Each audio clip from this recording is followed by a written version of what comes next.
Do you ever get home one day, walk into your room, jump onto your bed, and lie down and tell yourself, I am so tired, and think about all the stuff that you have to do that day and that you really should get to work? So you drag yourself off of your bed, you get sat down at your desk, and you start trying to work. And after 5 minutes of working, you're like, nope, I'm done. My brain is too tired, I'll go to bed and try again tomorrow. In which the same thing happens. If this is you, this video should help you. Today I will be explaining why you can't study for longer than 1 hour and how you can possibly do this. Now, it's not essential to study longer than 1 hour. In fact, across the entirety of StudyTube, everyone's telling you that you don't need to study, or you only need to study 1 hour to get good grades and stuff. First of all, this isn't really true because, yeah, 1 hour is just not a lot of time. It's just not a lot of time at all to get anything done. So no, you can't only study 1 hour a day to get good grades. But you don't need to study horrendous amounts of hours. I think that's the point that most people are getting at. But studying more than 1 hour is kind of like an essential that a student needs to be able to get through student life in general. So I will be telling you how you can do this and why you aren't doing this already. My name is Elliot Nicolo, aka StudyL. Make sure to subscribe and let's get into the video. We're going to get the obvious one out of the way because I want to get into like the actual deep stuff. But obviously you got distractions basically everywhere around you, and obviously you can't study if you have distractions around you, like your phone. Yes, it is the damn phone. Get off your phone, throw it out. You know that your phone is a distraction. I don't need to tell you that because it's obvious. Get your phone out of your room, don't even look at it, turn it off, whatever. Your phone does not need to be in the picture when you need to study. It's that simple. Another thing that's related to your phone is staying up at night using your phone. Now, a lot of people are just like, oh yeah, I can't sleep well, or this or that. But realistically, the reason you can't sleep well is because you use your phone before bed, which you shouldn't be doing because you get blue light into your eyes and it disrupts your circadian rhythm, which is why you can't sleep. And then you end up saying, oh, I can't sleep, I'm going to use my phone since I have nothing else to do. And then it gets worse. Stop using your phone at night. Stop using your phone before bed. It just turns into a cycle of not being able to sleep and then continuing to do that. And it just makes you more tired for the day when you should be studying and feeling refreshed after you sleep.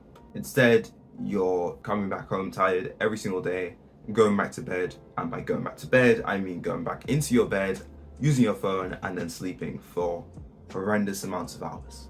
Moral of the story, get rid of your phone. Let's get into the next point. Okay, so this one's a big one I talk about all the time, but it's basically motivation over discipline. I'm gonna sound like a broken record talking about the fact that discipline is so much more important than motivation. But here's one thing that you can use to like visualize discipline. When you get home, I need you to guarantee yourself, absolutely guarantee, no matter what, that you will study 2 hours every single day. No matter if you want to study less, no matter if you want to study more, just start by studying 2 hours every single day. Once you're done, you're done. Drop everything, go to bed. You can do whatever you want. Study for 2 hours every single day, consistently. Even if you want to study more, you don't want to break that cycle of consistency that you're building up for yourself. So just keep it at that 2 hours. And then when you feel you've built it into your routine and it's just something that you do naturally every single time you get home or whenever you study, then and only then can you increase the amount of time that you study. You shouldn't really be even like timing the amount of time you study. Studying should be based on, what do I need to get done? Let me get it done. Or let me get this amount of stuff done today, and let me get this amount of stuff done next day. But for all those people who do measure their studying in terms of time, this is useful. So as soon as you've built that routine of coming home every single day and studying for 2 hours no matter what, then you can start increasing those hours and then getting used to that, and then getting used to the increased hours, and then getting used to even more increased hours until you're consistently revising and studying as much as you feel is necessary. Now that can be 10 hours if you feel that's necessary, but it really shouldn't be. or it can just be 2 hours and it never changes from 2 hours, and that is okay as well. The only way to do this is by having a good amount of discipline that keeps you doing that 2 hours of studying every single day. Because if you rely on motivation, which goes up and down, it's not going to work, because sometimes you just won't want to do anything because you don't have motivation. So you're just going to be like, okay, you know what, I'll do it tomorrow. I can't really be asked. I can't be bothered. But then sometimes your motivation is high and you'll do a lot, but then you burn yourself out really quickly, and that motivation does not last. Unlike discipline, in which proper discipline lasts a long time. Not that I've achieved that yet. Like, I need to lock in, but you know, whatever. Here's one. According to scientists, drinking water improves your attention span and concentration. Now that's probably something that you've heard so many times. So why am I saying it? Because it's true. You definitely are the type of person to go and watch some videos about why you should study or how to study or this, that, and that, and you've probably heard drink water, it improves this and that and that. And then you've been like, okay, yeah, I've heard this a million times, and then you just gloss over it like it's not important. But do you ever, after those videos, actually go and make a habit of bringing a water bottle with you when you're studying? I didn't think so.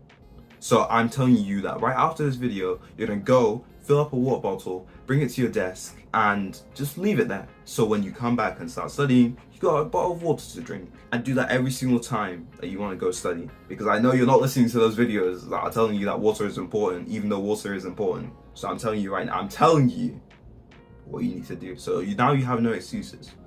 Now you have none. I've told you what to do. Here's one I don't feel a lot of people say, so I hope it's unique enough for you. But get a hobby. Like, actually just get a hobby that is something fun and enjoyable for you to do. You won't feel distracted all the time if you have something that you consistently do that you find fun every now and then. So you can't be like, oh, I have to do this and that, like studying, like, no, let me go on TikTok.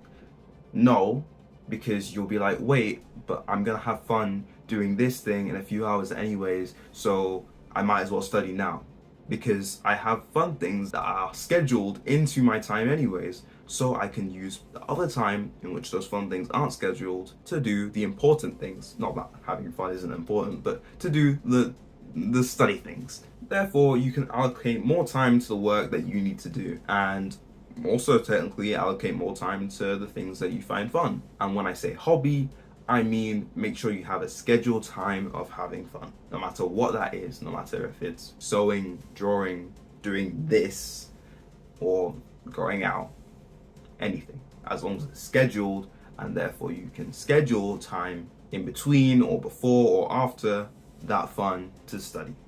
I hope you found this video useful. It's probably really short, to be honest. There's a lot of videos like this out there, so I didn't want to just regurgitate to you so much stuff that you've already heard. But hopefully it was helpful and got you to change your ways a bit. Make sure you like the video if you did like it, and subscribe, because I have so much more content just like this on my channel and coming. So yeah, I'll see you in the next video.